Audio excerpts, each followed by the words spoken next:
Why wouldn't you want to spend every last minute with me? I am your family. I am your family. Why did he? Okay. I don't understand why he didn't want to spend the time with his family while he was dying.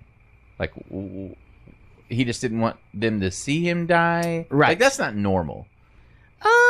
That's not. No one does that. I don't know. No one goes, I'm dying of cancer. I'm going to go away from you guys and not spend the rest of my life. I don't know. I've actually had the thought process in my head before, just watching different movies and thinking of things like, if I was ever diagnosed with like some type of terminal cancer that was going to ruin my life, like I'd almost rather get the fuck away from people. Like, not tell anybody till it was time for me to just like get away. There is no way in hell you were dying of cancer and you're not spending every waking second with Jaret. It's just not going to happen. But making your family suffer and watch you like deteriorate, that's why people are fighting for that thing where you're like illegally allowed to kill yourself so that you can die with dignity and not just shitting yourself. That's different. I think sometimes it's easier to just be like, push people away.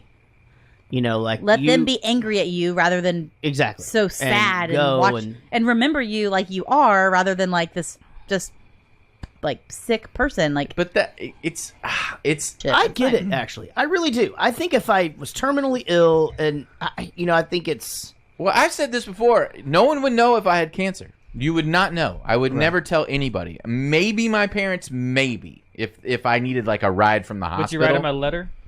No, but I'm just saying I would go out of my way to spend a lot of time with everybody that I loved, and then I would just die, and then everyone would go, "Holy shit! I didn't even know he had cancer." So I knew this guy, and he was going through this exact same thing, and I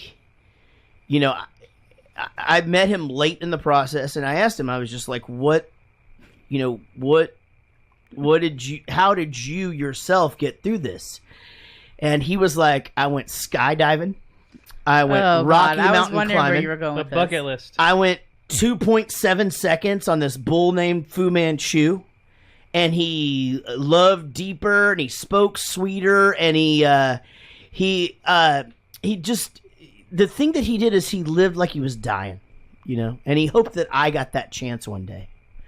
And, is anybody realizing that this is a Tim McGraw song? Nobody else? Okay. I don't listen to country. I'm about to say, you're in a room full of people that don't listen to this music, and I'm like, I'm watching you smirk, and I'm like, what is about to happen? It was so amazing, just like seeing Sean out of the corner of my head just smile. Well, I thought you were going to cry. At first, I was like, wait, you knew Jason way before the end. That wasn't a bash. No, actually, our friend Jason, we talked about him before. He's the singer of this band, and he's the guy that went viral because he caught his wife cheating while he had cancer, and it was like one of the very first like viral video. Cancer patient punches guy. Oh, where did I see that? It was huge on the internet. Anyway, he did end up passing away, but he was just a great dude or whatever. And but yeah, he was one of those guys that was just like you honestly really didn't ever know. He didn't, it wasn't out there until what happens is other people put it out there. Like he was kind of taking it all. He was doing that like his close friends do or whatever. And then somebody's like, we've got to do a benefit. And, it's like, that's really nice. But then it just becomes this thing where I think people that don't even know him are reaching out to him or whatever. And I don't know.